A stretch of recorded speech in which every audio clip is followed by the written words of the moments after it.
Ọlọ́run mo kí wa pé a kó àkókò rẹ̀. Ẹ gbọ́ níbo ni ìlú ìbílẹ̀ ti yín o? Níbo ni ìlú ìbílẹ̀ tèmi? Níbo ni ìlú ìbílẹ̀ ti yín? Bí ọ̀pọ̀lọpọ̀ ọmọ máa sọ, ọmọ Ìjẹ̀bú lèmi, ọmọ Oǹdó lèmi, ọmọ Ìbàdàn lèmi, ọmọ Ọ̀yọ́ ni, Èkó ló ti bí mi, ọmọ Èkó lèmi. Àwọn aláwọ̀ funfun náà, Amẹ́ríkà lèmi ti wá, Yúróòpù lèmi ti wá. Olúkálùkù ló ní ìlú abínibí tiẹ̀ tá a mọ̀ ní ìlú ìbílẹ̀ wa. Ṣùgbọ́n ohun tí ọ̀rọ̀ Ọlọ́run kọ sí wa láàárọ̀ yìí ni pé bó ti wù kí ìlú ìbílẹ̀ pọ̀ tó, ẹ wo ìlú ìbílẹ̀ ta ní Nàìjíríà lásán, talking of Africa, ká tó lọ sí ìlú aláwọ̀ funfun, àwọn ìlú ìbílẹ̀ ta ní tó kákò ti jáde wá, táwọn ẹ̀yà oríṣiríṣi ti jáde wá. Bí a ti pọ̀ tó gbogbo àgbáyé, ọjọ́ kan ń bọ̀ tó jẹ́ wípé òpin máa dé bá gbogbo ẹ̀. Ìlú ìbílẹ̀ méjì péré ló máa wà.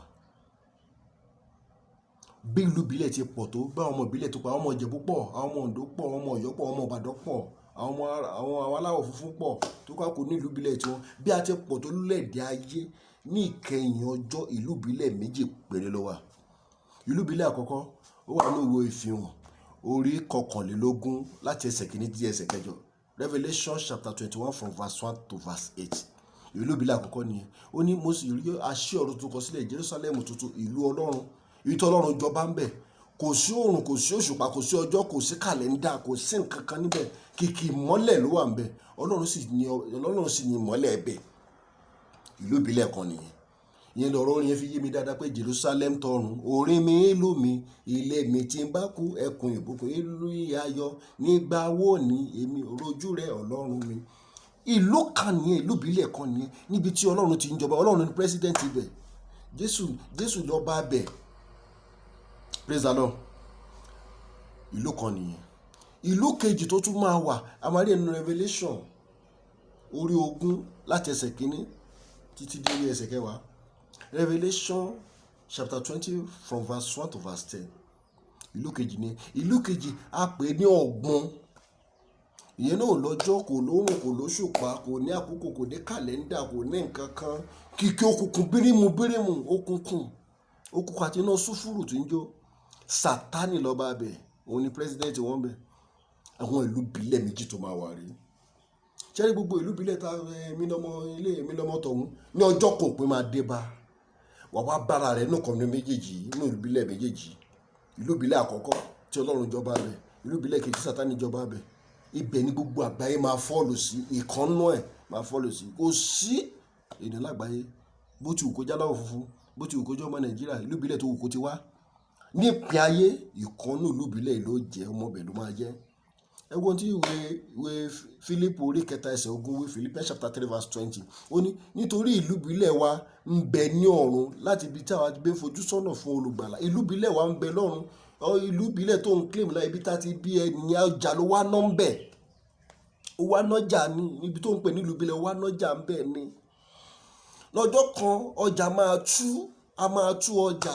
Bí wọ́n bá nájà dé ìrọ̀lẹ́ olúkálùkù á lọ lé, àti géètì ọjà. A máa tú ọjà níjọ́ kan, a máa lé gbogbo ènìyàn kúrò ní ọjà, a máa ti géètì ọjà pé ẹ máa lọ lé.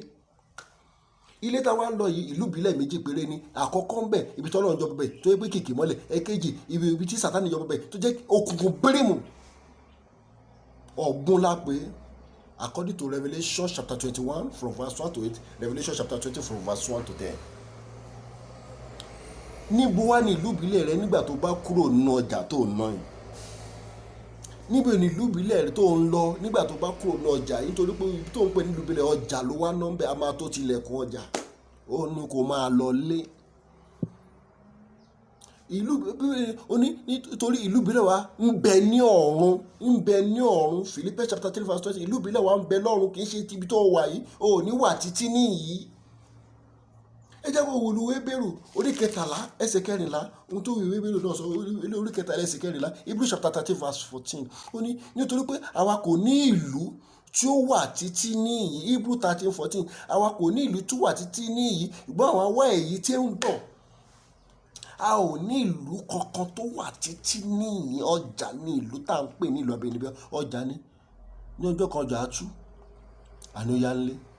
A ò ní ìlú tó wà títí níyìí, ṣùgbọ́n àwa ń fojú tọ̀nà sí èyí tó ń bọ̀ tó jẹ́ ìlú ìbílẹ̀ wa gangan. níbo wà ní ìlú ìbílẹ̀ rẹ wáyé? Ṣé níbi tí Ọlọ́run ti ń jọba ń bẹ̀ tó jẹ́ kìkì mọ́lẹ̀ àti bí òkùnkùn bírímù náà gùn? Ẹ̀yin Ọlọ́run, ẹ jẹ́ kíyèsí níbi tí a ń lọ tó jẹ́ ìlú ìbílẹ̀ wa yìí, ìgbé ayé rẹ, ìwà rẹ ní í ṣe pẹ̀lú ẹ̀. Tí o bá ti gbé ìgbé ayé tó tẹ́ Ọlọ́run lọ́rùn, o ò lè ní ipa nínú ìjọba Ọlọ́run, nínú ìlú Ọlọ́run, nínú Jerusalem tuntun, nínú ìlú tuntun yìí. Tí ìgbé ayé rẹ ò bá ti ní ìtumọ̀ pẹ̀lú ọ̀rọ̀ Ọlọ́run, tí ò bá ní ìtumọ̀ pẹ̀lú ìgbé ayé wa mímọ́ tí Ọlọ́run ń béèrè lọ́wọ́ rẹ, o ò ní ìpín nínú ìlú tí a sọ, ìlú kejì ló ń lọ, kò dẹ̀ sí ìlú kẹta. Ìlú méjì tó wà náà rí, ìlú ìbílẹ̀ méjì tá a máa ní nì. Níbo ni máa gbẹ̀yìn sí níkẹyìn ọjọ́? Níbo ló máa gbẹ̀yìn nígbà tá a bá tú ọjà ayé? Ọjà ayé á tó tú o. Ohun tó ń pè ní ìlú ìbílẹ̀ wa tó fi ilẹ̀ o. Wà á máa lọ sí ìlú ìbílẹ̀ kan tó fẹ́ fúnra rẹ yàn pẹ̀lú ìgbé ayé rẹ. Èwo ló wá yàn báyìí? Ṣé ìlú ìbílẹ̀ ti ọ̀run níbi Jésù ti ń jọba, àbí ìlú ìbílẹ̀ ibòmíì? Praise the Lord. So ẹ jẹ́ ká kíyèsí nǹkan yẹn, yín Ọlọ́run. Láìpẹ́ láì jìnnà ìpè máa dún o. Jésù ń bọ̀. Níbo ló ń lọ? Níbo ló ti fẹ́ lọ ayérayé rẹ? Ṣé ìlú ti ọ̀run ni tí ń ṣe ti Ọlọ́run, àbí ìlú kejì? Ọlọ́run á ràn wá lọ́wọ́. Kíyèsí ìwà rẹ, kíyèsí ìṣe rẹ, kíyèsí ọ̀rọ̀ ẹnu rẹ, kíyèsí ìgbé ayé tó ń gbé. Tó o bá tí ì ní Jésù, mo fi Jésù lọ̀ ní wákàtí, lọ gba Jésù lólúwa tó olùgbàlà rẹ. Tó o bá tí ì ní Jésù, gba Jésù lólúwa tó olùgbàlà rẹ. Nítorí pé lọ́jọ́ kan ìpè máa dún. Àwọn àyànfẹ́ nìkan tí ìgbé ayé wọn tó ní ìtumọ̀ pẹ̀lú Ọlọ́run ni ó lè bá Jésù Kristi jọba níkẹyìn. Àlàáfíà.